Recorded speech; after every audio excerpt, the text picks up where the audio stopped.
Bismillahirrahmanirrahim. Assalamualaikum warahmatullahi wabarakatuh. Alhamdulillahirabbil alamin wa bihi nasta'in ala umuri waddin. Wassalatu wassalamu ala asyrafil anbiya'i wal mursalin wa ala alihi wa sahbihi ajmain, amma ba'du.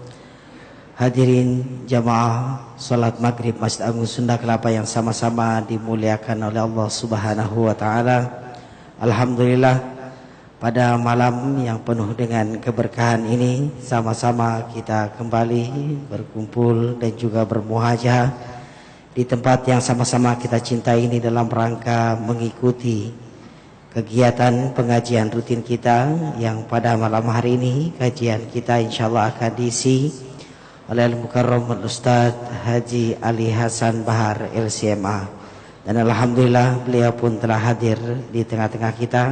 Untuk itu marilah sama-sama kita awali dan kita buka majelis kita dengan sama-sama membaca Ummul Quran Surat Al-Fatihah. Kembali kita memohon kepada Allah Subhanahu wa taala semoga dengan barokahnya dan juga keagungan daripada Surat Al-Fatihah menambah keberkahan untuk kita semua yang hadir pada kesempatan malam hari ini, dan juga semoga kita pun selalu diberikan kesehatan, inayahnya, dan juga seluruh dimudahkan aktivitas kita oleh Allah Subhanahu wa taala. Ala hadhihi niyyah wa kullu niyatin salihah. Al-Fatihah. A'udzubillahi minasyaitonir rajim. Bismillahirrahmanirrahim. Alhamdulillahirabbil alamin arrahmanir rahim maliki yaumiddin. Iyyaka na'budu wa iyyaka nasta'in ihdinas siratal mustaqim siratal ladzina an'amta 'alaihim ghairil maghdubi 'alaihim waladdallin. Amin. Amin amin ya rabbal alamin.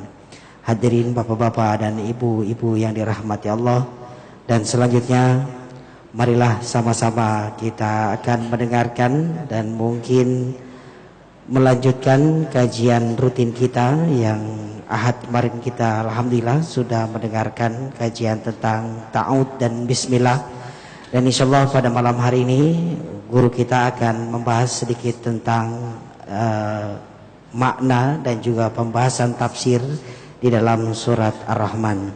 Kepada guru kita Al-Ustaz Haji Ali Hasan Bahar LCMA kami persilakan dengan segala hormat.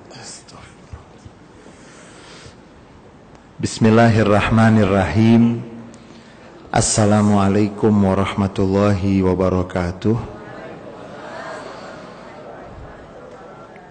Alhamdulillah, wassalatu wassalam ala nabiyyina wa rasulina wa imamina wa hujjatina wa maulana Muhammad Rasulillah wa ala alihi wa ashabihi wa man tabi'a hudahu wa walah wa la hawla wa la quwata illa billah.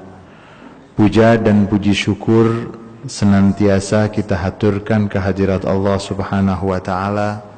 Salawat dan salam untuk junjungan Nabi besar Muhammad sallallahu alaihi wasallam, untuk keluarga beliau, para sahabat beliau, dan seluruh pengikut beliau yang setia sampai akhir masa. Saudara-saudara jamaah Masjid Sunda Kelapa yang dirahmati oleh Allah Subhanahu wa taala, mudah-mudahan semua dalam keadaan baik, sehat walafiat.